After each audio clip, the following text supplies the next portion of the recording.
مع الخالدين۔ اللہ تبارک و تعالیٰ نے ایک خاص تذکرہ فرمایا ہے جہنم میں۔ جب جہنمی لوگ پہنچ جائیں گے اور جنتی لوگ جنت میں پہنچ جائیں گے تو ایک مکالمہ ہوگا، ایک بات چیت ہوگی جنتیوں کی جہنمیوں سے۔ جنتی لوگ اوپر کے حصے میں ہوں گے اور جہنم نیچے ہوگی۔ وہ اوپر سے اپنی مسحریوں پر اور اپنے اونچے اونچے تختوں پر ٹیک لگائے ہوئے بڑے آرام سے بیٹھے ہوں گے، اور یہ نیچے جہنم میں جھلس رہے ہوں گے۔ جنتی لوگ جہنمیوں کے بارے میں سوال کریں گے، ان سے پوچھیں گے اوپر سے، فی جنات یتساءلون، آپس میں سوال کریں گے، عن المجرمین، مجرموں کے بارے میں، نافرمانوں کے بارے میں، ما سلککم فی سقر، کس چیز نے آخر تم کو جہنم میں داخل کیا ہے؟ یعنی وہ بنیادی کیا چیزیں ہیں جو تمہارے جہنم میں جانے کا سبب بنے ہیں، جو تمہارے جہنم میں جانے کی بنیادی وجہ بنے ہیں، آخر ہم کو بتاؤ کیا ہے؟ یہ جنتی لوگ جہنمیوں سے سوال کریں گے، ما سلککم فی سقر، تم کو کس چیز نے جہنم میں ڈال دیا اور داخل کر دیا؟ تو جہنمی لوگ جواب دیں گے، اور جواب میں خاص طور پر 3 چیزوں کو بنیادی طور پر ذکر کریں گے کہ یہ 3 چیزیں یہ بنیاد رہی ہے ہمارے جہنم میں جانے کی۔ اس میں وہ لوگ کہیں گے کہ قالوا لم نک من المصلین، وہ سب سے پہلے جواب یہ دیں گے کہ ہم نماز نہیں پڑھتے۔ دنیا کے اندر سب سے پہلے ہمارا بڑا جرم، جہنم میں جانے کا بنیادی سبب اور سب سے پہلی وجہ، وہ بنیادی وجہ ہوگی لم نک من المصلین، کہ ہم نماز نہیں پڑھتے تھے، نماز ہم سے نہیں ہو سکتی تھی، ہم نماز پڑھنے والے نہیں تھے۔ نماز کا چھوڑنا یہ بنیادی سبب بنا ہے ہمارے جہنم میں جانے کا۔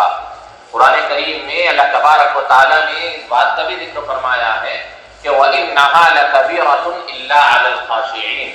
نماز کی ذمہ داری کو نبھانا اور نماز کے فریضے کو پابندی کے ساتھ ادا کرنا یہ کوئی معمولی کام نہیں ہے، یہ بہت بھاری کام ہے، یہ بہت بڑا ذمہ داری والا مسئلہ ہے۔ لیکن إِلَّا عَلَى الْخَاشِعِينَ الَّذِينَ يَظُنُّونَ أَنَّهُمْ مُلَاقُو رَبِّهِمْ وَأَنَّهُمْ إِلَيْهِ راجعون، مگر کچھ لوگوں کے حق میں نماز کی پابندی اور نماز کے فریضے کو پورا کرنا کچھ لوگوں کے حق میں بہت آسان ہے، ان کے لیے بھاری نہیں ہے۔ وہ کون لوگ ہیں؟ اللہ نے فرمایا جن کا یہ یقین ہے کہ انہم ملاقو ربہم، کہ وہ اپنے رب سے ایک دن ملنے والے ہیں، وانہم الیہ راجعون، اور اللہ کی طرف آخر کار انجام کار ان کو لوٹ کر جانا ہے۔ جو اپنے عقیدے میں، اپنے ذہن و خیال میں، اپنے یقین میں اس بات کو بٹھا لے کہ مجھے ایک دن اللہ کے پاس جانا ضرور ہے، میری ساری زندگی جیسے تیسے گزرے انجام کار اللہ کی طرف لوٹ کر جانا ہے، میں اللہ کے پاس کیا جواب دوں گا، میں اللہ کو کیا حساب دوں گا، اور اللہ کے فریضے کے بارے میں جب پوچھا جائے گا تو میرے زبان سے کیا جواب نکلے گا، یہ جب کسی کے ذہن میں بیٹھ جائے اور اللہ کی طرف لوٹنے اور اللہ کے سامنے جواب دہ ہونے کا استحضار ذہن میں پختہ ہو جائے تو اس بندے کے حق میں نماز کا پڑھنا آسان ہو جاتا ہے، اس بندے کے حق میں نماز کی ادائیگی بہت آسان ہو جاتی ہے۔ اسی لیے علماء نے یہ بات ذکر کی ہے کہ جو بندہ نماز کی پابندی کرنا چاہے وہ اپنے ذہن میں اس بات کو بٹھا لے کہ مجھے اللہ کے پاس جانا ہے اور اللہ کے پاس جواب دہ ہونا ہے اور اللہ سے ایک دن ملاقات کرنا ہے، تو میں خدا کا کیسے سامنا کروں گا اور اللہ کو کیا جواب دوں گا، یہ بندہ جب بٹھا لیتا ہے ذہن میں تو ایسے بندے کے حق میں نماز بہت آسان ہو جاتی ہے، سہل ہو جاتی ہے، اس کے لیے اس کی ادائیگی کوئی بھاری کام نہیں رہتا۔ لیکن جو بندہ اس عقیدے میں کمزور ہوتا ہے اور جو اس بات کو پختگی سے ذہن میں نہیں بٹھاتا کہ مجھے اپنے رب سے ملاقات کرنا ہے اور آخر کار انجام کار مجھے اللہ کے پاس لوٹ کر جانا ہے، یہ عقیدہ جتنا کمزور ہوگا اور یہ خیال جتنا کمزور ہوگا اتنا ہی انسان کے لیے نماز کا پڑھنا بڑا بھاری رہے گا، بڑا بوجھل رہے گا۔ اسی لیے جہنمی لوگ سب سے پہلی بات یہی کہیں گے کہ ہم دنیا کی مصروفیتوں میں، دنیا کی مشغولیتوں میں ایسے گر گئے تھے، ایسے مصروف ہو گئے تھے کہ ہم کو نماز کے لیے وقت نکالنا نہیں ہوتا تھا، ہم نماز کی پابندی نہیں کرتے تھے، ہم نماز نہیں پڑھتے تھے۔ لہذا معلوم ہوا کہ نماز کا چھوڑنا یہ ایسا بنیادی سبب ہے جو لوگوں کو سب سے پہلے جہنم میں لے جانے والا عمل ہے۔ اسی لیے کم از کم ہماری زندگی کے اندر یہ عمل نہ ہو کہ ہم نماز پڑھنے والے نہ بنیں،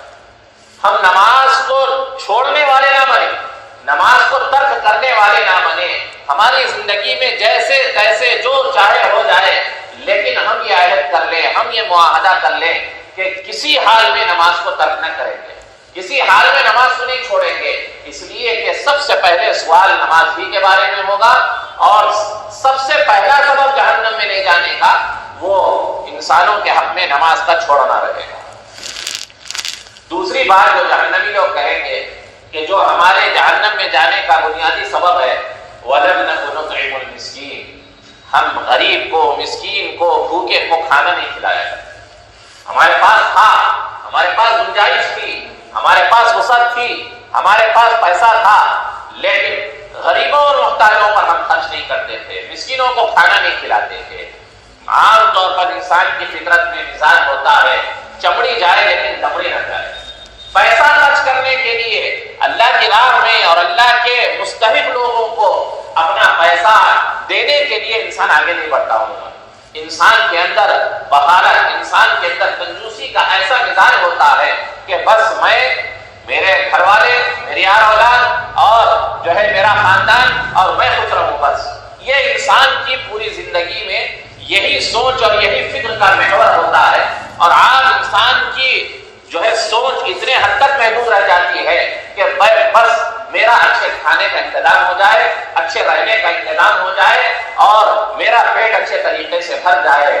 آگے کا سوچنا، پڑوس کا سوچنا، اپنے علاقے کا سوچنا، مستحق لوگوں کا سوچنا، یہ عام طور پر انسان نہیں کرتا۔ اسی لیے اللہ تبارک و تعالیٰ نے بات بتائی کہ اللہ نے انسان کو جو مال دیا ہے اس مال میں حق ہے اللہ کا، اور اس مال کا حق یہ ہے کہ اللہ کے ان مستحق بندوں تک مال پہنچائے جو مال سے محروم ہے، جس کو اللہ نے کسی خاص وجہ سے، حکمت سے مال نہیں دیا ہے دنیا میں۔ اللہ کی تقسیم ہے، کسی کو اللہ مال دے کر آزماتے ہیں، اور اللہ کی تقسیم ہے، کسی کو مال نہ دے کر آزماتے ہیں۔ تو لہذا جن کو اللہ نے مال نہیں دیا ہے، جو اللہ کی تقسیم کار کے اعتبار سے محروم ہیں، ایسے لوگوں تک، ایسے مستحق تک مال کا پہنچانا یہ ہمارے لیے مالی ذمہ داری رہے گی۔ انسان آج ہمارا جو ہے حال یہ ہو چکا ہے کہ ذاتی طور پر چاہے ہزاروں میں لاکھوں اپنی ذات کے اوپر خرچ ہو جائے، اپنے گھر بار پر خرچ ہو جائے، شادی بیاہ میں خرچ ہو جائے، لیکن غریب کو پیٹ بھرنے کے لیے، غریب کو کپڑا سلانے کے لیے، غریب کو دینے کے لیے ہمارے پاس پیسے نہیں نکلتے۔ اپنے کھانے کے لیے، اپنے گھومنے کے لیے اور اپنے فضول خرچیوں کے لیے لاکھوں خرچ ہو جائیں گے، اور اس کی طرف انسان کی توجہ نہیں جائے گی۔ انسان کو کبھی اپنے جیب کے ہلکا ہونے کا خیال نہیں جائے گا،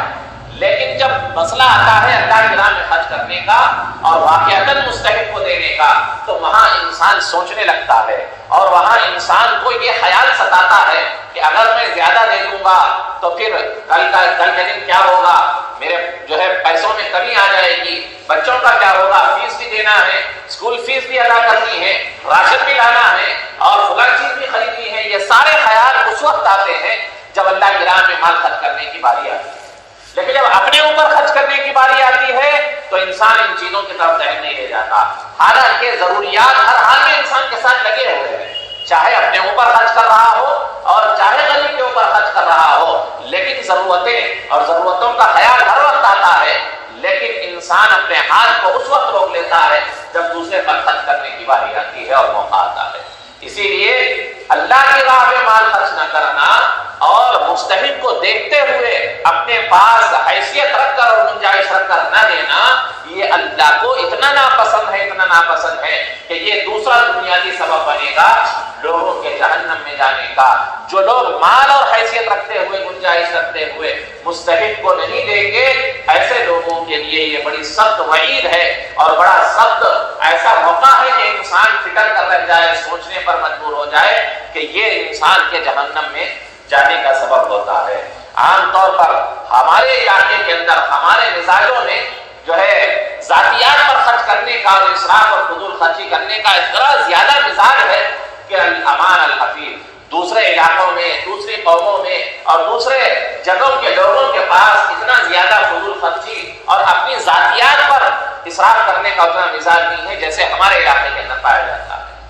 ہزاروں روپے یوں خرچ کر دیں گے اور سووں روپے یوں اڑا دیں گے اپنی ذاتیات پر, بچوں کو جو ہے کھلونے دلانے میں, بچوں کے کھانے پینے میں اور بچوں کے خواہشات کو پورا کرنے میں, چھوٹے بچوں کو یہ وہ دلانے میں ہزاروں روپے خرچ کر دیتے ہیں. لیکن مستحق کو دینے میں, اللہ کے راہ میں مال خرچ کرنے میں, مدرسوں اور مسجدوں کو دینے کے اندر ہمارا ہاتھ آگے نہیں بڑھتا. یہ بہت بڑا افسوس کا مقام ہے اور بہت بڑا قابل غور مقام ہے کہ ہم ایسی چیز کو سمجھیں اور اس چیز کو ہم تبدیل کریں کہ ہماری ذاتیات کے اوپر کم خرچ ہو, یہ فانی بدن, یہ فانی خواہشات کے اوپر ہمارا مال کم خرچ ہو, باقی رہنے والی زندگی کے لیے ہمارا مال زیادہ خرچ ہو. اس بات کی ہمارے اندر فکر پیدا ہونی چاہیے. اللہ نے فرمایا وَلَمْ نَكُ نُطْعِمُ الْمِسْكِينَ. جہنمی لوگ جواب دیں گے کہ دوسرا سبب ہمارا جہنم میں جانے کا یہ رہا ہے کہ ہم مسکین کو کھانا نہیں کھلایا کرتے تھے, ہم غریب اور مستحق کا پیٹ نہیں بھرا کرتے تھے. حدیثوں میں بات آتی ہے, نبی پاک صلی اللہ علیہ وسلم نے فرمایا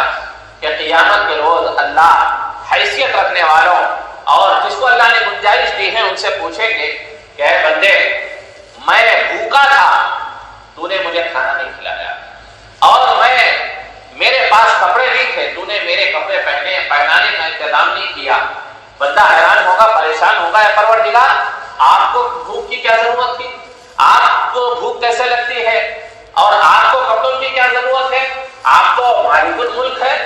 آپ تو مستغنی ہیں, غنی ہیں, آپ کو تو اس کی کوئی ضرورت نہیں ہے. اللہ فرمائیں گے میرا فلاں بندہ بھوکا تھا اور میرا فلاں بندہ برہنہ تھا, اس کو کپڑوں کی ضرورت تھی, اس کو نہ کھلانا, اس کو نہ دینا اور اس کو کپڑا نہ پہنانا مجھے نہ کھلانے کے برابر ہے. اس لیے کہ اللہ تبارک و تعالیٰ کی یہ مخلوق ہے, الخلق عیال اللہ. اللہ کے نبی نے حدیث میں فرمایا ساری مخلوق اللہ کا کنبہ اور خاندان, اللہ کی بنائی ہوئی مخلوق ہے, یہ اللہ کی تقسیم ہے, اللہ نے کسی کو نہیں دیا ہے. لہذا جس کو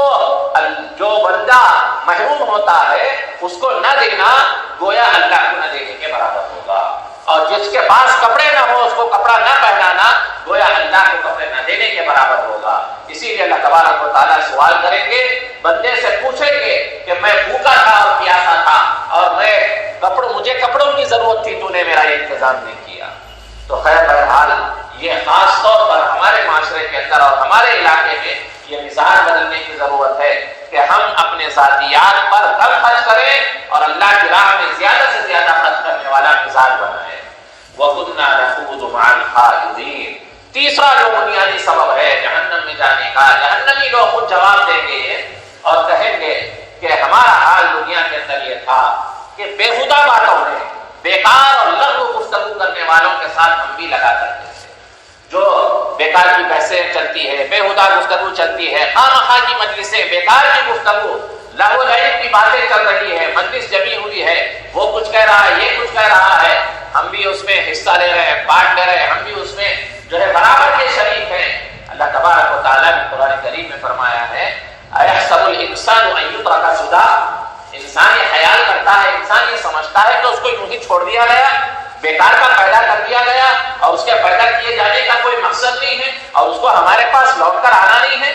انسان زندگی کو اتنا ہلکا سمجھ رہا ہے اور اتنا لائٹ لے لیا ہے کہ انسان کی زندگی کے ایک دن کٹتے چلے جا رہے ہیں اور انسان سوچنے کے لیے تیار نہیں ہے کہ آخر میں کس لیے پیدا کیا گیا ہوں اور میرے شب و روز یہ فیول کیسے تیزی کے ساتھ گزر رہے ہیں اور میں قیامت سے اور اپنے انجام سے, میدان محشر سے اور دوبارہ اٹھائے جانے سے, موت سے میں قریب ہوتا چلا جا رہا ہوں. اس کی فکر, اس کا احساس انسان کو نہیں ہے. بس وقت ضائع کرتا چلا جا رہا ہے, ٹائم پاس کرتا چلا جا رہا ہے. انسان کا وقت اور انسان کی گھڑی اتنی تیزی سے نکل رہی ہے اور انسان ہے کہ بےہودہ باتوں میں اور بیکار کی مجلسوں میں, ادھر ادھر کی غفلت کرنے میں اور بیکار کے کاموں میں اپنا وقت لگانے میں انسان جو ہے لگا ہوا ہے اور مصروف کار ہے. یہ بات کہیں گے کہ ہم فضول باتوں میں, فضول بحثوں میں, بےہودہ گفتگو کی مجلسوں میں بیٹھا کرتے تھے اور ادھر ادھر کی باتیں کرنے والوں کے ساتھ ہم بھی شریک ہو جایا کرتے تھے.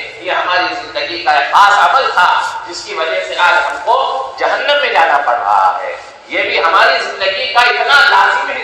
حصہ بن چکا ہے, خاص طور پر ہمارے معاشرے میں, کہ رات کا کھانا کھانے کے بعد جو گفتگو کی مجلس لگتی ہے چاہے گھروں کے اندر ہو، چاہے سڑکوں اور نکڑوں پر ہو، چاہے کہیں پر جو ہے شادی بیاہ کی محفلوں میں مجلسوں میں ہو. اب بس کھانا کھا لینے کے بعد ہمارا مزاج ہی یہ بن گیا ہے کہ گھنٹہ 2 گھنٹے بات کرتے بیٹھ جائیں، گھنٹہ 2 گھنٹے سیاست پر گفتگو کریں، نیوز چینلوں کے اوپر گفتگو کرتے رہیں، ادھر ادھر کی باتوں میں مصروف ہے. آج یہاں کیا ہوا، کھلا کیا ہوا، ان کا کیا ہوا، ان کی بیٹی کی شادی تھی، ان کا وہ تھا، ان کا یہ تھا. ایسی بیکار کی بات جس کا کوئی سرا نہیں ہے، جس سے کوئی لینا دینا نہیں ہے، جس سے کوئی واسطہ نہیں ہے، ایسی بیکار کی مجلسوں میں اگر کچھ نہ ہو انسان فون لے کر بیٹھ جاتا ادھر ادھر، جس سے کوئی ضرورت کی بات ہی نہیں کرنا ہے، بس وقت گزارنا ہے. کیسے گزاریں؟ چلو ان سے بات کر لیں، تھوڑی دیر ان سے بات کر لیں، تھوڑی دیر ان سے تھوڑا گفتگو کر لیں. حالانکہ گفتگو کرنے کی کوئی ضرورت ہی نہیں ہے، کوئی واسطہ ہی نہیں ہے. انسان ایسی بیکار کی چیزوں کے اندر اپنی جو ہے اپنے قیمتی اوقات کو، اپنی قیمتی زندگی کو گزار رہا ہے اور آخرت کے لیے کوئی تیاری نہیں کر پا رہا ہے. اللہ تبارک و تعالیٰ قیامت کے دن پوچھیں گے، اور نبی پاک صلی اللہ علیہ وسلم نے فرمایا لن تزول قدم عبد، کسی بندے کے 2 قدم اپنی جگہ سے ہٹ ہی نہیں سکتے جب تک کہ 5 سوال اللہ نہیں کر لے. 5 اللہ سوال کریں گے اور 5 سوالات کا جواب دینے کے بعد ہی میدان محشر میں اپنی جگہ سے انسان ہٹ سکے گا. ان میں سے ایک سوال یہی ہوگا، ہم نے تم کو زندگی دی تھی، ہم نے تم کو فارغ وقت دیا تھا، ہم نے تم کو وقت کی نعمت دی تھی، ہم نے تم کو موقع اور ہم نے تم کو اچھی گھڑی دی تھی آخرت کی تیاری کے لیے. تو نے کیا کیا، کس چیز میں لگایا، کس چیز میں گوایا، کس چیز میں فائدے مند بنایا، کس چیز کو نقصان دہ بنایا. اللہ سوال کریں گے. یہ ہم جو اب وقت ضائع کرتے چلے جا رہے ہیں اور اس کی اہمیت اور اس کا احساس تک ہم کو نہیں ہے، حالانکہ یہ اتنی بڑی چیز ہے کہ اللہ سوال کرے بغیر بندے کو قدم ہلانے تک نہیں دیں گے اور بندے کو ہٹائیں گے نہیں میدان محشر میں. اسی لیے یہ بات ہم سمجھیں کہ ہم کو جو اللہ نے فارغ وقت دیا ہے، ہم کو جو اللہ نے آخرت کی تیاری کے لیے جو گھڑی اور جو موقع اور جو وقت دیا ہے، یہ بہت قیمتی ہے. نبی پاک صلی اللہ علیہ وسلم نے ایک حدیث میں بڑی حقیقت پسند بات ذکر فرمائی. اللہ کے نبی نے فرمایا نعمتان مغبون فیہما کثیر من الناس، اللہ کی جانب سے 2 نعمتیں بندے کو ایسی ملی ہے کہ بندے کو اس کا احساس نہیں ہے، بندے کو ان نعمتوں کا شعور نہیں ہے. بندہ بڑا دھوکے میں ہے اور بڑے خسارے میں ہے ان چیزوں کو لے کر. حالانکہ وہ 2 نعمتوں کا خیال کر لیتا، ان کا صحیح استعمال کر لیتا تو بندہ کبھی خسارہ نہ اٹھاتا، نقصان نہ اٹھاتا. اللہ کے نبی نے فرمایا الصحۃ والفراغ، ایک صحت، اللہ نے جو انسان کو توانائی، قوت اور صحت دی ہے، وہ ایسی بڑی نعمت ہے کہ انسان اس کی صحیح طور پر جو ہے اس کا شعور احساس نہیں رکھتا اور صحت کو صحیح استعمال نہیں کرتا. لیکن جب بیمار ہو جاتا ہے تو اس وقت صحت کا انسان کو شعور آتا ہے، اس وقت انسان کی وہ صحت دوبارہ لوٹ کر نہیں آ سکتی. اور اللہ کے نبی نے فرمایا الفراغ، جو انسان کو فارغ وقت ملا ہے، جو انسان کو قیمتی موقع ملا ہے، اب انسان کے پاس وقت ہے، انسان کچھ کر سکتا ہے، ذکر کر سکتا ہے، اللہ کے کلام کو پڑھ سکتا ہے اور جو ہے آخرت کی یاد کر سکتا ہے، قرآن پڑھ سکتا ہے، حدیث پڑھ سکتا ہے، نماز پڑھ سکتا ہے، اللہ سے دعا کر سکتا ہے، استغفار کرتا بیٹھ سکتا ہے. لیکن ہو سکتا ہے اپنی زندگی میں انسان کرنا چاہے اور کر نہ سکے. مصروفیات، مشغولیات، بیماریاں، گھر بار کی ذمہ داریاں ایسے لگ جائے کہ انسان کرنا بھی چاہے نہ کر سکے. یہ انسان کے لیے جب ذمہ داریوں کا بوجھ آ جائے گا انسان کر نہیں پائے گا. اللہ کے نبی نے فرمایا جو انسان کو فارغ وقت مل گیا ہے کس چیز کا، آخرت کی تیاری کا، جنت کو حاصل کرنے کا اور اسی طرح اپنے نام اعمال میں نیکیوں کے اضافہ کرنے کا جو فارغ وقت مل گیا ہے، یہ اتنی بڑی نعمت ہے، اتنی بڑی نعمت ہے کہ انسان کو اس کا شعور نہیں ہے، انسان کو اس کا احساس نہیں ہے. جب قیامت میں پہنچے گا اور آخرت میں جائے گا تو انسان کو اسی چیز کا افسوس ہوگا کہ میں نے ایک لمحہ زندگی میں دنیا میں ایسا گزار دیا جس میں نے سبحان اللہ نہیں کہا تھا. بس ایک ہی چیز کا افسوس ہوگا انسان کو قیامت جنت میں جانے کے بعد. انسان کو کسی چیز کا افسوس نہیں ہوگا. اللہ نے وعدہ کیا ہے کہ قیامت میں جنت میں جنتی لوگ چلے جانے کے بعد نہ ان کو کسی چیز کا غم ہوگا، نہ کسی چیز کے چھوٹنے کا افسوس ہوگا اور نہ وہ کبھی غمزدہ ہوں گے، ہمیشہ ہمیشہ نعمتوں میں رہیں گے. بس ایک چیز کا افسوس رہے گا، ایک چیز کا انسان کو دکھ رہے گا. وہ دکھ کیا ہوگا؟ اللہ کے نبی نے حدیثوں میں بات ذکر فرمائی کہ دنیا کے اندر وہ وقت اور وہ گھڑی اور وہ انسان کا موقع کہ اللہ کا ذکر کر سکتا تھا اب بیٹھا ہوا ہے سبحان اللہ پڑھ سکتا تھا، الحمدللہ پڑھ سکتا تھا، اور قرآن کی کوئی آیت پڑھ سکتا تھا، کسی کو اچھی بات بتا سکتا تھا، لیکن خالی گزار دیا، بیکار کا گزار دیا، جس سے کوئی دنیا کا آخرت کا کوئی فائدہ نہیں ہوا. وہ انسان کے لیے بڑا افسوس رہے گا. ہائے کاش کہ اگر میں سبحان اللہ پڑھ لیتا تو میرا ایک درجہ بلند ہو جاتا. ہائے کاش میں الحمدللہ پڑھ لیتا تو میرے باغ میں جو خالی زمین ہے وہاں درخت ہو جاتا. اللہ نے جنتیوں کو جو مقام دینے کا وعدہ کیا ہے وہ اس دنیا کا 7 گنا بڑا مقام اللہ ایک جنتی کو دیں گے. خالی مقام چٹیل میدان رہے گا، جتنا ہم ذکر کریں گے درخت اٹھتے رہیں گے. ہمارا باغ جو ہے پھل پھولتا رہے گا اور وہاں درخت اٹھتے رہیں گے. جس کے نام اعمال میں جتنا ذکر رہے گا اتنا ہی اس کا جنت جو ہے بڑا خوشنما رہے گا، درختوں سے اور ہریالی سے ہرا بھرا رہے گا. اور جس بندے کے نام اعمال میں ذکر کی کمی رہے گی اتنا ہی اس بندے کے جنت میں اور جنت کے حصے میں چٹیل میدان زیادہ رہے گا. آج ہمارے پاس بھی ہم سوچتے ہیں کہ اگر خالی زمین ہے تو وہاں درخت لگے، وہاں ہریالی ہو، خوشنمائی ہو اور وہاں پھل پھول لگے. خالی زمین انسان گوارا نہیں کرتا، کوئی درخت لگے، کوئی اچھی چیز لگے، یہ انسان سوچتا ہے. ایسے ہی اگر ہم چاہیں کہ ہماری جنت ہریالی سے بھری رہے، ہماری جنت کے اندر خوب درخت رہے، ہر طرف جو ہے ہرے بھرے باغ رہے، تو جتنا ہم ذکر کریں گے، نبی پاک صلی اللہ علیہ وسلم نے فرمایا سبحان اللہ کہنے سے ایک درخت لگ جاتا ہے، الحمدللہ کہنے سے ایک درخت جنت میں لگ جاتا ہے. لہذا ہم جتنا ذکر کرتے رہیں گے اور جتنا ہم وقت کو کام دلاتے رہیں گے، ہماری جنت کی جو چٹیل میدان والی زمین ہے وہ ہریالی سے، درختوں سے سرسبز و شاداب ہوتی رہے گی اور ہریالی وہاں اگتی رہے گی. اسی لیے خاص طور پر اس بات پر توجہ دینے کی ضرورت ہے کہ راتوں کے وقت میں جو ہمارے پاس مجلسوں اور محفلوں اور بیکار کی جو ہے گفتگوؤں میں وقت ضائع کرنے اور اپنی قیمتی زندگی کی نعمت کو گنوانے کا جو سلسلہ ہمارے زندگیوں میں چل رہا ہے اور جو مزاج ہمارا ہے، ہم اس کو ختم کریں اور اس وقت کو آخرت کی تیاری میں لگائیں. کچھ نہیں کر سکتے تو قبل از جلد وقت سو جائیں. یہ اللہ کو اور اللہ کے نبی کو سب سے زیادہ پسند ہے. رات میں جاگنا اور رات میں بےہودہ گفتگو میں اپنے وقت کو ضائع کرنا یہ اللہ کو بھی ناپسند ہے اور اللہ کے نظام کے خلاف ہے اور اللہ کی فطرت سے بغاوت ہے اور انسانی زندگی کے جو ہے صحت کے خلاف بھی ہے. بہت سارے نقصانات ہیں. اسی لیے ہم اپنا مزاج بنائیں کہ بیکار کی مجلسوں میں، بیکار کی محفلوں میں، بیکار کی گفتگوؤں میں نہ لگے. اپنے پاس جو بھی وقت ہے اس کو قیمتی سمجھ کر، اس کو بہت بڑی اللہ کی نعمت سمجھ کر آخرت کی تیاری میں لگائے. اللہ تبارک و تعالیٰ ان 3 چیزوں سے بچنے کی ہم سب کو توفیق نصیب فرمائے اور جہنم سے اللہ ہم سب کی حفاظت فرمائے اور جنت میں دخول اولی ہم سب کو نصیب فرمائے. وآخر دعوانا